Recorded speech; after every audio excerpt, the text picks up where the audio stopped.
Hello friends, நம்ம இன்றைக்கி இதை பற்றி பார்க்க போகிறோம். மல்லி ஒரு எபிசோடில் என்ன இன்ட்ரெஸ்டிங்கான சுவாரஸ்யமான விஷயம் நடக்க போகுதாங்க பார்க்க போகிறோம். வாங்க வீடியோக்குள்ளே போயிடலாம். நம்முடைய மல்லி பார்த்திங்கன்னா ரொம்பவுமே ஃபீல் பண்ணி நம்ம அன்னபூர்ணியம்மா கிட்ட என்ன சொல்கிறேன்னா, பெரியம்மா நீங்கள் இந்த வீட்டில் இருக்கிற வரைக்கும் தான் நான் சந்தோஷமாக இருக்கேன். நீங்கள் இந்த வீட்டை விட்டு போனாவே எனக்கு பயமும் பதட்டமும் இருக்குது. அதனால் தயவு செஞ்சு என்னை கூட கூப்பிட்டு போயிருங்க அப்படின்ற மாதிரி அன்னபூர்ணியம்மா கிட்ட சொன்னதும் பார்த்திங்கன்னா, நம்ம அன்னபூர்ணியம் ஏன் பிள்ளை இப்படியெல்லாம் பேசுகிறேன், உன் வாழ்க்கை நல்லா இருக்கும், கண்டிப்பாக உன் வாழ்க்கை அமைச்சு தர வேண்டியது உன்னுடைய பெரியம்மாவோட பொறுப்பு அப்படின்ற மாதிரி சொல்கிறாங்க. வரப்போகிற எபிசோடில் என்ன மறக்காது சப்ஸ்கிரைப் பண்ணி வச்சுங்க. இதுக்கப்புறம் பார்த்தீங்கன்னா நம்மளுடைய மல்லி பேசிட்டு நம்ம அன்னபூர்ணியம்மா கிட்ட பேசுனதெல்லாம் விஜய் கேட்டுறாரு. அவர் எதுக்காக அங்கே வந்தாருன்னு பார்த்தீங்கன்னா, வெண்பா கிட்ட மருந்தெல்லாம் கொடுத்து விட்டார். பார்த்தீங்கன்னா மருந்தெல்லாம் மல்லி போட்டுக்கிட்டாலா இல்லையா அப்படின்றத பார்க்க தாங்க வந்திருக்காரு.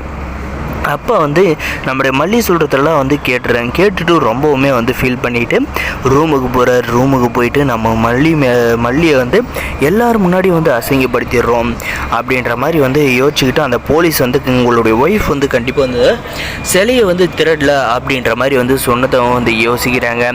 தேவையில்லாத நம்ம மல்லி மேலே சந்தேகப்பட்டுட்டோம், தும்ப சிலையை எடுத்திருப்பா அப்படின்ட்டு நம்ம அவளுக்கு எந்த ஒரு உதவியும் செஞ்சதில்லை. ஆனால் நமக்கு எந்த ஒரு உபத்திரமும் இது வரைக்கும் கொடுத்ததில்லை.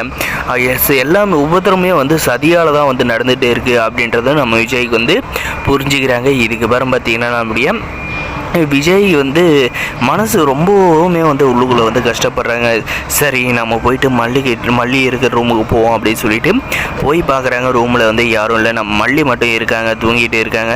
அப்போ பார்த்தீங்கன்னா நம்முடைய மல்லியோட கையை பிடிச்சிக்கிட்டு கண் கலங்கிக்கிட்டே பார்த்தீங்கன்னா, மல்லி என்னை மன்னிச்சிரு, நான் எப்போவுமே உன் பக்கம் தான் நின்று இருக்கணும், நீ என்னை புரிஞ்சுக்கிட்ட அளவு கூட நான் உன்னை புரிஞ்சிக்கல, நான் பெரிய தப்பு பண்ணிக்கிட்டு இருக்கேன், அவமானப்படுத்துகிறப்ப எல்லாரும் முன்னாடி உன்னை அவமானப்படுத்திடுறேன், மன்னிப்பு கேட்குற மட்டும் உங்ககிட்ட தனியாக கேட்குறேன், என்ன நினைச்சா எனக்கே கேவலமாக இருக்குது, நான் சொல்கிற வார்த்தை ஒவ்வொன்றும் கண்டிப்பாக இப்போ உன் காதில் விழுதோ இல்லையோ, கண்டிப்பாக இந்த வார்த்தையெல்லாம் உன்கிட்ட நான் நேரடியாக சொல்கிறப்ப நீ என்னை மன்னிப்பே இல்லையா மல்லி அப்படின்னு சொல்லிட்டு கண் கழுவிட்டு சொல்லிகிட்டு இருக்காங்க. நம்மளுடைய அன்னபூர்ணியம்மா மல்லியை பார்க்க வரப்போ பார்த்திங்கன்னா நம்முடைய விஜய் இதெல்லாம் பேசிகிட்டு இருக்காங்க. பேசிகிட்டு இருக்கிறத பார்த்துட்டு அவங்களுமே ரொம்பவுமே சென்டிமெண்ட்டாக ஃபீல் பண்ணுறாருங்க. நம்முடைய விஜயோட வாழ்க்கை இந்த மாதிரி திசை திருப்பி போகிறதுக்கான காரணம் யாருன்னு பார்த்தீங்கன்னா, அந்த வீணாக போன ராஜேஸ்வரி தாங்க.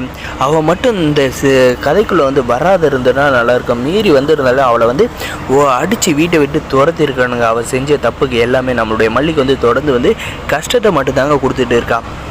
அதனால் பார்த்திங்கன்னா அவளை கூடிய சீக்கிரம் நம்ம விஜய் அந்த ராஜேஷோட முகத்தெரியை கிழித்து அவளுடைய உண்மையான சுயரூபம் என்னன்றதெல்லாம் தெரிஞ்சுக்கிட்ட போகிறோம், அடித்து துரத்திட்ட போகிறோம். நம்முடைய மல்லி வெண்பா எல்லோரும் சந்தோஷமாக அப்போ தான் இருக்க முடியும். அது வரைக்குமே பார்த்திங்கன்னா நம்முடைய மல்லியை பார்த்திங்கன்னா எப்படியெல்லாம் விஜய் கிட்ட போட்டு கொடுத்து மல்லியை இந்த வீட்டிலேருந்து அனுப்பணும் அப்படின்ற மாதிரி தான் இந்த ராஜேஸ்வரஞ்சி தான் திங்க் பண்ணுவாங்க. இவங்க என்ன தான் திங்க் பண்ணாலையும் கண்டிப்பாக நம்முடைய மல்லியும் விஜய் சேர்றதை யாராலும் தடுக்க முடியாதுன்னு நினைக்கிறவங்க இந்த வீடியோக்கு லைக் பண்ணுங்கள். நம்முடைய மல்லிகிட்ட பார்த்தீங்கன்னா நம்மளுடைய அன்னபூர்ணியம்மா விஜய் நீ தூங்கிட்டு இருந்தப்பறம் இப்படியெல்லாம் பேசினார் அப்படின்றத சொல்ல போகிறாங்க. இதை கேட்டு நம்ம மல்லி சந்தோஷப்பட போகிறாங்களா இல்லை துக்கப்பட போகிறாங்கன்றதாங்க வரப்போகிற எபிசோடில் இருக்கும்போது மறக்காது சப்ஸ்கிரைப் பண்ணுங்கள். தேங்க்ஸ் ஃபார் வாட்சிங்.